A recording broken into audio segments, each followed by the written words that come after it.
태초의 그 장면 당신은 본 적 있나요? 상상해 보세요. 아무것도 없던 그때 어둠과 공허만 가득하던 그 공간. 그 침묵을 깨뜨리는 한 목소리. 빛이 있으라. 그리고 정말로 빛이 생겼습니다. 여러분, 오늘 우리는 우주의 시작, 인류의 시작, 모든 것의 시작인 창세기 속으로 함께 들어가 보려 합니다. 아, 창세기? 어려운 거 아니야? 하실 수 있는데요. 걱정 마세요. 오늘 영상은 신학자들이 말하는 깊이 있는 통찰을 바탕으로 쉽고 재미있게 하지만 절대 가볍지 않게 풀어드릴게요. 파트 1. 하나님 말씀으로 세상을 만드시다. 태초에 하나님이 천지를 창조하시니라. 창세기 1장 1절. 이건 단순한 문장이 아닙니다. 하나님의 존재, 하나님의 권능, 하나님의 주권을 선포하는 선명한 선언이죠. 여기서 태초는 시간의 시작이고 천지는 공간과 물질의 전부입니다. 다시 말해 하나님은 시간과 공간과 물질의 창조자라는 거예요. 존 칼빈은 말했습니다. 창세기는 하나님을 아는 지식의 문이다. 우리가 하나님을 아는 첫걸음은 바로 이 창조 이야기에서 시작돼요. 창세기 1장을 보시면 어떤 말이 계속 반복되는지 아시나요? 하나님이 이르시되, 하나님이 보시기에 좋았더라 라는 말씀이 반복됩니다. 그냥 뚝딱 만든 게 아니에요. 말씀으로 질서 있게 아름답게 세상을 지으신 겁니다. 예를 들어 첫째 날 빛, 둘째 날 궁창, 셋째 날 땅과 식물, 마지막 여섯째 날 드디어 인간을 창조하시죠. 파트 2. 인간은 하나님의 걸작품. 하나님이 자기 형상 곧 하나님의 형상대로 사람을 창조하시되 창세기 1장 27절. 한번 상상해 보십시오. 우리가 하나님의 형상을 닮은 존재라는 거예요. 그냥 고등 동물이 아닙니다. 왕같은 존재로 이 땅을 돌보라고 맡겨진 자들이죠. 그런데 여러분, 하나님의 형상이라니 좀 어렵게 느껴지시죠? 쉽게 말하면 하나님의 성품을 닮은 거예요. 생각하고, 느끼고, 선택하고, 창조하고, 사랑할 수 있는 능력. 이런 능력은 바위도 개미도 AI도 가질 수 없죠. 오직 사람만이 갖고 있는 독특한 영광입니다. 그리고 창세기 2장에서는 더 가까이 보여줘요. 아담을 흙으로 빚으시고 코에 생기를 불어넣으시자 생명이 되었죠. 하와는 갈비뼈로 지으셨고요. 이건 단순한 의학 정보가 아닙니다. 서로 의지하고 서로 존중하는 관계로 지으셨다는 걸 보여주는 거예요. 파트 3. 안식 하나님이 쉬셨다고요? 하나님이 일곱째 날에 안식하시니 창세기 2장 2절. 여러분, 하나님이 피곤하셨을까요? 아니죠. 이 안식은 완성과 만족의 쉼입니다. 하나님의 안식은 창조의 완전함을 기념하는 것. 그리고 나중에 이 안식이 어디로 이어지냐면 바로 예수 그리스도 안에서의 영원한 안식으로 연결됩니다. 그래서 출애굽기에서는 안식일을 지키라고 하고 히브리서에서는 우리에게 안식이 남아있다고 말하죠. 지금 이 순간 여러분의 삶에도 안식이 있나요? 혹시 계속 뭔가를 증명하느라 지쳐있지 않으세요? 하나님은 창조를 마치시고 쉼을 선포하셨습니다. 우리도 그 쉼에 들어가야 합니다. 파트 4. 창조와 과학 충돌할까? 자, 여기서 한 가지 질문. 과학은 진화라고 하는데 성경은 창조라고 하잖아요. 도대체 뭐가 맞는 거죠? 좋은 질문입니다. 여기서 성경의 입장은 명확합니다. 성경은 과학책이 아니다. 그러나 진리는 충돌하지 않는다. 창세기의 목적은 과학적 설명이 아니라 하나님이 세상의 주인이심을 선포하는 것이에요. 그리고 하루라는 단어도 히브리어로는 유연하게 쓰였어요. 꼭 24시간일 수도 시대를 뜻할 수도 있죠. 그러니 중요한 건 하나님이 창조하셨다는 사실이지 어떻게 창조했는가에 대한 모든 디테일은 아닙니다. 현대 과학이 설명하지 못하는 게 많아요. 왜 이 세계가 이렇게 질서 있는지, 인간은 도덕과 아름다움을 느끼는지, 그 뿌리는 결국 창조주 하나님께 있습니다. 1부 마무리. 당신은 우연이 아닙니다. 여러분, 우리는 잊기 쉬워요. 세상은 우리에게 말하죠. 너는 그냥 먼지야. 우연의 결과야. 하지만 성경은 말합니다. 너는 하나님이 계획하신 작품이야. 그분의 형상을 닮은 존귀한 존재야. 이 말씀 함께 읽어볼까요? 하늘이 하나님의 영광을 선포하고 궁창이 그 손으로 하신 일을 나타내는도다. 시편 19편 1절. 창세기 2부 넘어졌지만 끝이 아니다. 타락과 첫 복음. 모든 것이 완벽했습니다. 아름다운 동산, 하나님과 동행하던 사람, 고통도 없고 죽음도 없었죠. 그런데 단 하나의 선택이 모든 것을 바꿔버렸습니다. 여러분, 이번에는 우리는 인간의 타락이라는 아픈 주제를 다룹니다. 하지만 절망 속에서 피어난 희망도 함께 이야기할 거예요. 하나님은 그 타락 속에서도 구속의 약속을 주셨거든요. 파트 1. 선악과 왜 먹으면 안 됐을까? 동산 중앙의 선악을 알게 하는 나무의 열매는 먹지 말라. 창 2장 17절. 사람들은 가끔 말합니다. 선악과 하나 먹었다고 왜 이렇게 심각해졌어? 하지만 이건 단순한 과일 사건이 아니에요. 이건 하나님께 대한 신뢰와 순종의 시험이었습니다. 신학적인 용어로 이걸 언약적 시험이라고 말합니다. 하나님은 아담에게 행위 언약을 주셨습니다. 이걸 지키면 영생, 어기면 죽음. 즉 하나님의 주권을 인정하느냐, 내가 왕이 되려 하느냐의 문제였던 거죠. 그리고 등장한 인물 뱀. 단순한 동물이 아닙니다. 사탄이 뱀을 통해 유혹한 것이죠. 정말 하나님이 그렇게 말씀하셨냐? 이 말 한마디로 하나님의 선하심에 의심을 불러일으킵니다. 죄는 언제나 이 패턴이에요. 하나님의 말씀을 의심하게 하고 그분의 동기를 왜곡하게 하고 결국 우리가 하나님처럼 되려고 하게 만듭니다. 파트 2. 타락의 결과 부끄러움, 두려움, 단절. 그들이 자기들이 벗은 줄을 알고. 창세기 3장 7절. 죄는 단번에 그들의 눈을 열었지만 그건 자유가 아닌 수치심이었어요. 이전엔 아무런 거리낌 없이 하나님과 동행하던 그들이 이제는 숨습니다. 이게 죄의 본질이에요. 하나님과의 단절, 서로 간의 불신, 자기 자신에 대한 두려움. 바로 이곳이 원죄의 시작점입니다. 아담의 죄가 모든 인류에게 전가되었고 그 이후로 모든 사람은 죄인의 본성을 가지고 태어난다고 말합니다. 이건 현실에서도 보이죠. 우리는 노력하지 않아도 죄를 짓고 아이도 스스로 욕심과 분노를 드러냅니다. 그 뿌리가 바로 여기에 있는 거예요. 파트 3. 심판 중에도 피어나는 은혜의 첫 복음. 내가 너로 여자와 원수가 되게 하고 여자의 후손은 내 머리를 상하게 할 것이요. 창세기 3장 15절. 여러분, 이게 성경에서 나오는 최초의 복음, 바로 원복음입니다. 사탄은 승리한 줄 알았겠지만 하나님은 이미 구속의 계획을 선포하셨어요.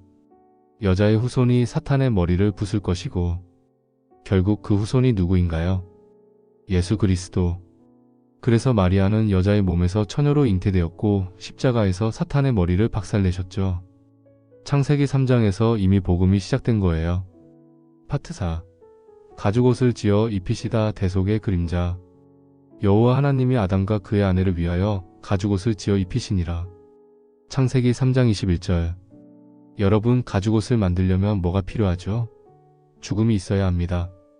이건 단순한 의복이 아니라 누군가의 희생이 죄를 가리는 모형이었어요. 이 역시 예수 그리스도의 대속을 예표하는 그림입니다.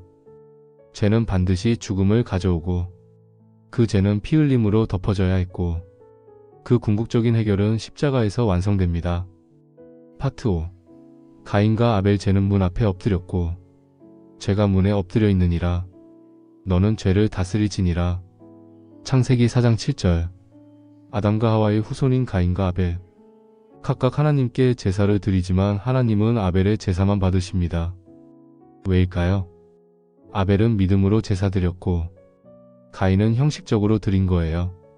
히브리서 11장에 보면 분명히 말하죠. 믿음으로 아벨은 더 나은 제사를 드렸고 가인은 분노에 사로잡혀 결국 동생을 죽입니다. 여러분, 인간의 타락이 여기까지 번졌어요. 이젠 형제가 형제를 죽이는 시대로. 파트 6. 아담의 계보, 죽음의 그림자와 희망의 실마리. 창세기 5장은 촉보입니다. 누가 몇 살에 누구를 낳고 몇 년을 살고 죽었더라. 반복되는 구절 보셨나요? 죽었더라, 죽었더라. 이건 죄의 결과인 죽음이 인간의 역사에 들어왔다는 끔찍한 현실을 보여줘요. 하지만 거기에도 예외가 하나 있어요. 에녹. 에녹은 하나님과 동행하더니 하나님이 그를 데려가심으로 세상에 있지 아니하였더라. 창세기 5장 24절.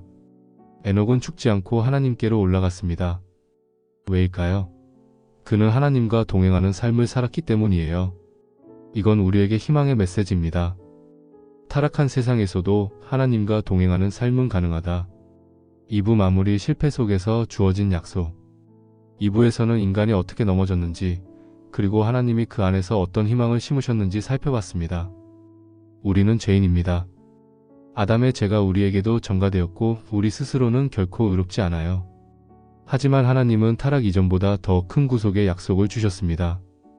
가죽옷을 입히시고 여자의 후손을 약속하시고 에녹을 데려가신 하나님은 지금도 우리를 부르고 계십니다. 창세기 3부 심판은 끝이 아니었다. 노아, 방주 그리고 언약. 세상은 점점 어두워졌습니다. 사람들은 서로를 해치고 하나님을 잊고 죄악이 땅에 가득 차게 되었죠. 그런데 그 속에서 단 한 사람 노아는 하나님과 동행하더라. 창세기 6장 9절이 한 사람이 세상을 바꿉니다. 이번에는 인류 역사상 가장 엄청난 재난, 노아의 홍수 이야기를 나눠보겠습니다. 그런데 이 이야기는 단순한 심판으로 끝나지 않습니다. 그 안에는 하나님의 은혜, 구속의 그림자, 그리고 새 언약의 씨앗이 숨겨져 있어요. 같이 확인해 볼까요? 파트 1. 죄로 가득한 세상 하나님의 마음. 여호와께서 사람의 죄악이 세상에 가득함을 보시고 한탄하사 마음에 근심하시고. 창세기 6장 5절에서 6절. 이 구절 너무 슬프지 않나요? 하나님께서 마음 아파하십니다. 성경은 여기서 하나님의 거룩하심과 의로움을 강조합니다. 하나님은 죄를 참으시는 분이 아닙니다. 죄는 반드시 심판받아야 합니다. 하지만 동시에 하나님은 은혜와 자비의 하나님이시기도 하죠. 그래서 하나님은 심판을 예고하시되 그 심판에서 한 사람 노아를 선택하십니다. 노아는 은혜를 입었더라. 창세기 6장 8절. 노아는 잘나서 구원받은 게 아니에요. 하나님이 은혜로 선택하신 겁니다. 이건 전적인 은혜, 구속의 전형적인 모습이에요. 파트 2. 방주 구원의 그림자. 너는 고페르 나무로 방주를 만들되. 창세기 6장 14절. 이제 하나님은 노아에게 세세하게 방주를 만들라고 지시하세요. 그 길이만 해도 약 135m, 3층짜리 구조, 그리고 정확한 치수까지 직접 알려주십니다. 우리는 방주를 그리스도의 모형으로 봅니다. 왜냐하면 방주 밖은 심판, 방주 안은 구원. 문은 하나뿐 나는 양의 문이라. 요한복음 10장 9절. 믿음으로 들어간 자들만 살았고 하나님이 문을 닫으셨다. 창세기 7장 16절. 은혜의 시기가 끝나는 상징. 여러분, 오늘날 우리도 방주 밖에 있을 수 있습니다. 하지만 그리스도 안에 거할 때 우리는 심판에서 건짐을 받는 거예요. 방주는 곧 복음의 모형입니다. 파트 3. 홍수 전 지구적 심판. 하늘의 창이 열리고 큰 기품의 샘들이 터지니. 창세기 7장 11절. 이건 단순한 비 아니죠. 하늘과 땅이 동시에 쏟아붓는 재앙입니다. 모든 높은 산이 물에 덮였고 방주에 들어가지 못한 모든 생명은 멸망합니다. 이 장면은 하나님의 공의를 보여줘요. 죄는 결코 가볍게 넘어가지 않습니다. 하지만 동시에 하나님의 인내를 봐야 해요. 노아가 방주를 짓는 데만 100년 가까이 걸렸어요. 그동안 사람들은 회개할 기회를 줬지만 무시했죠. 여러분, 하나님의 심판은 갑작스러워도 예고 없이 오지 않습니다. 늘 기회를 주시고 경고하시고 말씀하십니다. 우리도 그 음성에 귀를 기울여야 해요. 파트 4. 홍수 후의 세계 언약의 시작. 내가 다시는 홍수로 땅을 멸하지 아니하리니. 창세기 9장 11절. 방주에서 나온 노아는 첫 번째로 제단을 쌓아 하나님께 예배합니다. 그리고 하나님은 무지개 언약을 주시죠. 내가 다시는 물로 심판하지 않겠다. 그 증표로 무지개를 하늘에 두셨습니다. 무지개는 지금도 볼 수 있어요. 하나님이 인류와 맺으신 약속이 여전히 유효하다는 걸 보여주는 거죠. 신학자들이 말하는 언약신학은 바로 여기서 시작됩니다. 행위 언약이 깨어졌지만 하나님은 은혜 언약을 세우심. 그리고 이 언약은 아브라함에게, 다윗에게, 마침내 예수 그리스도 안에서 완성됩니다. 여러분, 우리는 그 언약의 연장선에 있는 사람들이에요. 우리는 방주에 타진 않았지만 십자가라는 구원의 방주에 탔습니다. 그래서 우리는 심판이 아닌 은혜 속에 삽니다. 파트 5. 바벨탑 교만의 끝은 혼란. 자자, 우리가 탑을 쌓아 하늘에 닿게 하고 이름을 내자. 창세기 11장 4절. 노아의 자손들은 또다시 하나님을 떠나기 시작합니다. 그들은 흩어지라는 명령을 거부하고 스스로를 위해 도시를 만들고 탑을 쌓습니다. 왜요? 하늘에 닿고 싶었기 때문이에요. 자신의 이름을 높이고 싶었던 거죠. 이게 바로 인간의 교만입니다. 창세기 3장에서 선악과를 따먹은 그 마음, 내가 하나님이 되고 싶다 는 욕망이 여전히 살아있는 거예요. 하지만 하나님은 그들의 언어를 혼잡하게 하시고 그들을 온 땅으로 흩으십니다. 이건 심판이지만 동시에 하나님의 뜻을 다시 이루어가는 방법이었죠. 여러분, 바벨탑은 무너졌지만 성령이 임하신 오순절날 다시 흩어졌던 언어들이 하나로 모입니다. 이게 바로 복음의 힘이에요. 3부 마무리 심판, 그러나 끝이 아닌 시작. 오늘 창세기 1편 후반부의 이야기 어떠셨나요? 노아는 의로운 자로 구원받았고, 방주는 그리스도의 모형이었고, 무지개는 하나님의 언약이었고, 바벨탑은 인간의 교만이었고, 흩어진 언어는 복음으로 다시 하나가 됩니다. 우리는 죄의 세상 속에 살지만 하나님은 늘 은혜의 길, 구원의 방주 그리고 언약의 무지개를 우리 앞에 놓으십니다.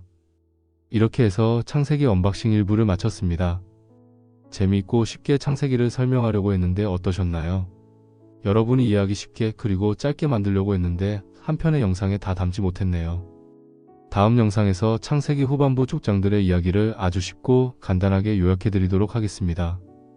그럼 다음 편 영상도 기대해주세요. 구독과 좋아요, 알림 설정으로 함께 해주시면 영상 제작에 아주 큰 힘이 됩니다. 그럼 다시 뵐 때까지 평안하세요.